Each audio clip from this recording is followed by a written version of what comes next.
Puji Tuhan saudara sekalian, kita sungguh diberkati Tuhan dan dikasihi Tuhan.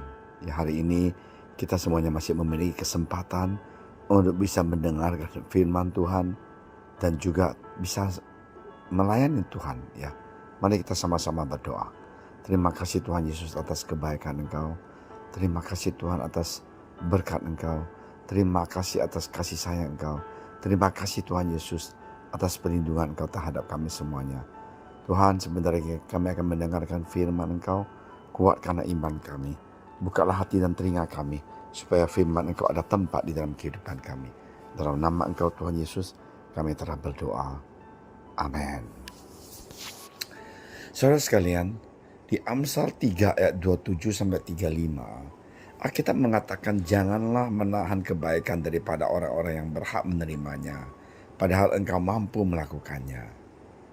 Janganlah engkau berkata kepada sesamamu, pergilah dan kembalilah, besok akan kubeli, sedangkan yang diminta ada padamu.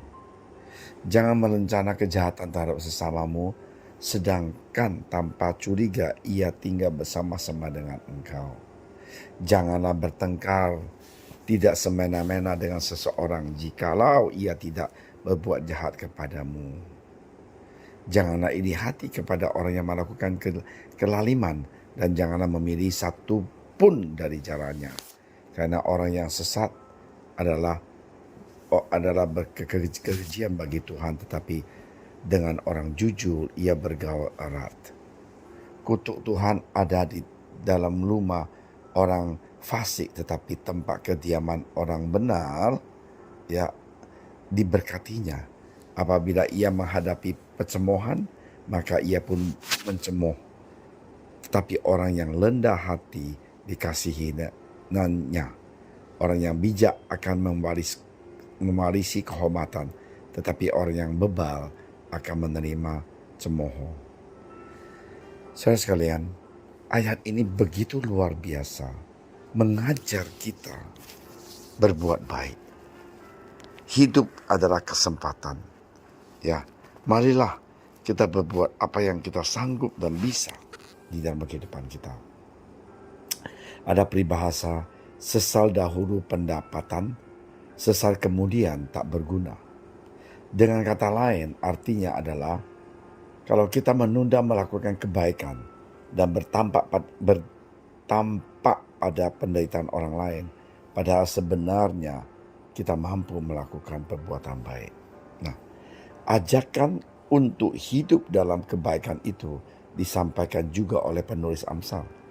Pertama, kita harus memberikan kepada semua orang apa yang sepantasnya diterima, baik karena keadilan maupun karena belas kasihan, dan janganlah menunda-nunda melakukannya. Sebuah kesalahan besar jika kita tidak melakukan hal yang adil atas hak orang lain, atau tidak menunjukkan belas kasihan kepada orang yang sungguh-sungguh memerlukan. Kita tidak boleh mencari-cari alasan untuk tidak melakukan apa yang menjadi kewajiban kita, juga tidak boleh merasa bahagia atas penderitaan yang dirasakan orang lain. Jangan sekali-kali kita senang kalau orang lain itu sengsara. Yang kedua, kita diingatkan untuk tidak mencari-cari masalah yang dapat menimbulkan perpecahan dan pertengkaran. Manusia itu hobi dan senang lihat orang bertengkar. Jangan berupaya untuk merencanakan secara tersembunyi perbuatan-perbuatan jahat yang dapat mencelakai orang lain. Jika kita dianggap baik oleh seseorang, tetapi kemudian kita melakukan tindakan yang mencelakakannya, hal itu adalah tindakan yang keji. Kita mengatakan keji sekali. Ketiga, kita diajak untuk tidak iri hati kepada para pelaku kejahatan, meskipun kelihatannya mereka hidup dalam kelimpahan. Tentu sebenarnya hidup mereka tidak bahagia.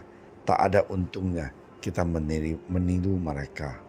Amsal 3 ayat 31. Jangan kita iri meniru orang yang berbuat jahat dan merasakan dia orang cukup dan kaya. Itu tidak boleh. Untuk memotivasi orang agar mau hidup dalam kebaikan, penulis Amsal membandingkan keadaan para pendosa dengan orang-orang kudus. Ia mempertentangkan tangan keduanya supaya tampak jelas kebahagiaan orang-orang kudus sekalipun teraniaya dan betapa sengsaranya orang yang berbuat jahat. Nah, saudara sekalian, bersyukurlah atas berkat yang diberikan Tuhan.